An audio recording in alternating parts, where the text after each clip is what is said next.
Au nom du CERMAM, je vous souhaite la bienvenue. Merci d'être avec nous aujourd'hui pour un nouveau débat du CERMAM consacré cette fois-ci au 10e anniversaire du printemps arabe. Avant de donner la parole à Anas, je pense que vous ne connaissez pas Anas avant ce panel, et ben moi non plus. J'ai fait la connaissance de Anas il y a quelques années, donc je pense qu'il y a 4 ans, et on était dans un même panel lors d'un séminaire consacré justement à la situation en Libye. Il y avait à ma droite un Français, donc un chercheur français. Et donc, il y avait des intervenants qui parlaient en français, en anglais et en arabe. Et on avait la traduction simultanée. Et ce chercheur français à ma droite qui me connaissait, il me dit, mais vous avez présenté ce monsieur qui est à votre gauche, donc il parlait de Anas, comme Libyen. Je lui dis, oui, oui, il vient de Libye. Il me dit, mais il n'a pas besoin de traduction, lui. Je lui dis, non, il connaît l'arabe, le français et l'anglais. Mais en fait, ce qu'il disait, il a raison, parce que grâce au soulèvement libyen, il y a une parole qui s'est libérée. Tout le monde, vous, moi, on a découvert finalement des visages dans les télévisions, surtout arabes, mais même la télévision libyenne et dans les médias, des Libyens qui parlent un langage construit, qui analyse, etc. Et c'est vrai, parce que Qais al-Azzaoui nous disait toujours que lui, il était prof à Tripoli et le régime de Kadhafi a brûlé tous les livres sur la philosophie. Il a dit que la philosophie n'a pas lieu d'être et le seul livre qui était autorisé, c'était le livre vert. Et donc, Anas fait partie de ces voix, de ces jeunes chercheurs qui ont immergé grâce au soulèvement libyen. Et depuis, bien sûr, il porte sa voix. Il travaille sur la gouvernance, il travaille sur les réformes des systèmes de sécurité. Il a créé un centre de recherche en Libye qui s'appelle SADC, l'Institut Sader, Mahad Sadr. Il est invité régulièrement par le Collège de défense qui dépend de l'Alliance Atlantique à Rome.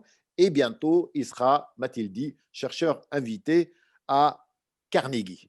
Anas El-Goumati, qui vient aussi d'une famille révolutionnaire, des Libyens qui sont opposés au régime, va nous parler aujourd'hui donc de la situation en Libye aujourd'hui même. Merci Anas d'avoir accepté. Tu peux évidemment, tu ne vas pas me décevoir, tu ne vas pas me dire que je ne comprends pas le français. Tu peux parler en français ou en anglais, ce n'est pas un Merci. problème. Yeah. Merci, Hasni. I'm going to choose to speak in English. Okay, Hasni, fine. you're a dear friend. Thank you so much for the invitation. Thank you for the lovely introduction that only a very good friend can make, because we've spent so much time together over the last couple of years. So thank you for your invitation, and thank you to everyone else for their excellent presentations and their time this afternoon. It's a great conversation to have, because it's been such an interesting decade, and listening to the experiences in Tunisia, in Egypt, and in Syria, you begin to wonder what brings all of these countries together. Aside from the timing, the timing in 2011 and 2010 was interesting, but there is a thread that ties these countries together, and I think that's been the biggest issue. I think is the most simple issue. How do you define the Arab Spring? How do you define this in Libya? And I think we can try to measure it in similar ways to those in Tunisia, in Egypt and Syria, even though our experiences were very different. I would say that Libya presents an interesting example right in the middle, because it has certain particularities and characteristics that make it look like Egypt and Tunisia, and certainly characteristics that make it resemble Syria to a certain degree. So I would say today, when many people are looking at Libya, they find it complex, and they turn away for 5 minutes, and then it looks like everything has changed. So depending on how you view 2011, Libya is in its 10th year of conflict. If you view it differently, you could say it's the third civil war. If you view it even more different, you could just say that the last war started in April 2019. And it does not include the same actors that were there in 2011. NATO was the primary military actor in 2011, and a collection of Arab states intervened. Today, it's the Arab states, particularly, or the regional states, that are intervening in Libya. So how do you characterize what has happened over the last 10 years? I would say the most simple definition is that Libya, in the middle of the Arab Spring or the uprisings across the Middle East and North Africa, is probably the only state that is truly up for grabs, in the sense that there was a real political vacuum after 2011. And that vacuum is really the defining characteristics of the political character of the state. What I mean by that is that you have many different attempts to define the conflicts, define the revolutions. Is it Islamists versus secularists, which is a facet, it's one face of many of the micro conflicts across the Arab world, but it doesn't give you all of the color. You could say that Libya is a regional conflict because you have East, West, and South Libya, Tripolitania, Cyrenaica, and Fezzan. And there are many attempts to say, well, this is just, you know, the tribes and the different regions in Libya, all in the midst of a conflict for the past decade. You know, and I think that's not necessarily true either. You could also say that greed, because Libya has so much oil wealth, that all of the greed of the different actors is really the objective. And I would say that that's not also an accurate reading because of who came out to fight, when they started fighting, and when they stopped fighting. So I would say today that the main character, and to really thread and tie Libya to its neighbors, is that the political character of the state is still up for grabs. And what I mean by that is that many of the states that we're talking about, excluding Tunisia because it's quite particular in its own civil military relations, many of the states that we're speaking about, we're talking about power, essentially the relationship between the governor and the governed, and what that relationship looks like at its most basic level. That, I would say, is the character of the state. Are you living ultimately in civilian states that lean more towards a real democracy, not just elections, but a true sense of liberty, freedom of expression, freedom of assembly, freedom of thought, the ability to change your power, to change the people in charge? Or are you living under military regimes? And military regimes have many faces. Some of them are staunchly military, like in Egypt. Some of them are constitutional monarchies or monarchies that are really controlled by the military. And I would say that Libya is in that one place in the entire Arab world where it's a blank slate. You still have this argument, you still have these two winds really coming from east and west across Libya that are trying to define that character of the state post-Gaddafi. And that is essentially how I would explain the current circumstances, because we often forget that the Arab Spring is about its people, you know, and it was led by its people, but it was also about the regional power. You know, regional powers across the region also looked at the Arab Spring as a crisis, as a destabilizing phenomena, and saw it as an opportunity in the way that perhaps Qatar did in the early moments of 2011 by promoting the Arab Spring. And you have states more like Saudi Arabia, the United Arab Emirates, and latterly Egypt, that have also viewed this as a fear, as a nightmare that, you know, will essentially infect their populations and lead to more revolutions and more change and the overthrow and toppling of their authoritarian regimes. So I think, yes, you can always describe this as a democracy versus authoritarianism, but it is about power and the form of power. And I would say today, when we look at Libya, since its third war in 2019, where today we have a UN peace process or a political process that is trying to marry two different arms of the state, the Libyan National Army or the Libyan Arab Armed Forces controlled by Khalifa Haftar, and the Government of National Accord that was brought in by the UN 5 years ago, and is trying to marry them at political levels, at economic levels, and at military levels.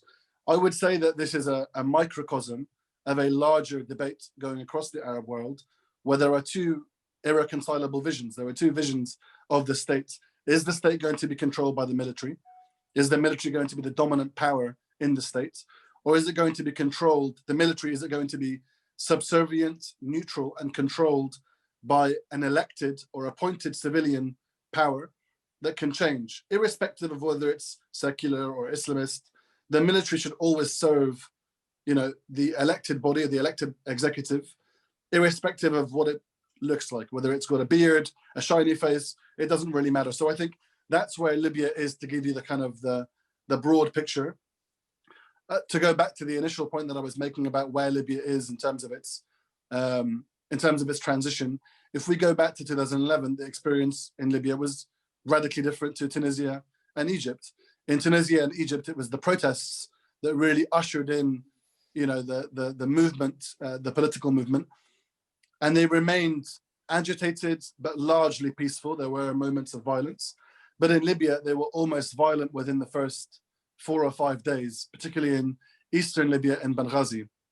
That seems to be the marker of Libya, that the peaceful protests and peaceful protesters picked up arms and largely were drawn into a violent confrontation with the state.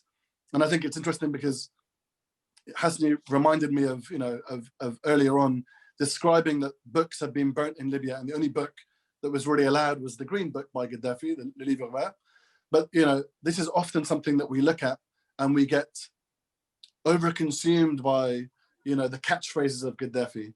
The way that Gaddafi ran the country was a portion of it was through the Green Book, but how did he control Libya? He didn't control it through a book. He controlled it through its tribes and its military. He had delegated authority to tribes in eastern Libya, western Libya, southern Libya. The February 17th revolution dissolved that system of rule.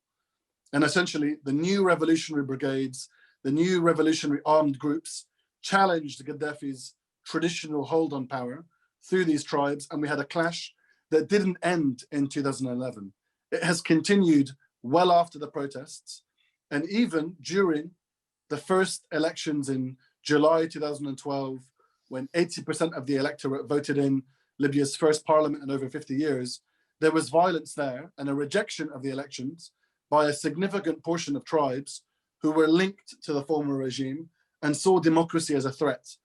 That didn't go away in 2012. It continued until 2014, when a former general in Gaddafi's army, Khalifa Haftar, emerged in eastern Libya. Actually, he emerged in Tripoli on February 14th in what they call the Valentine's Day coup. That didn't happen. He tried to call for a coup, but didn't have an army, and essentially vanished and emerged 90 days later or 91 days later on May 15th, 2014 in eastern Libya, and called essentially tribes and former regime armed groups to join him in creating the Libyan National Army, or the Libyan Arab Armed Forces, 1 month before Libya's second elections, and essentially divided the country through civil war, divided it politically, economically, and militarily speaking. And that war has been going on essentially since 2014.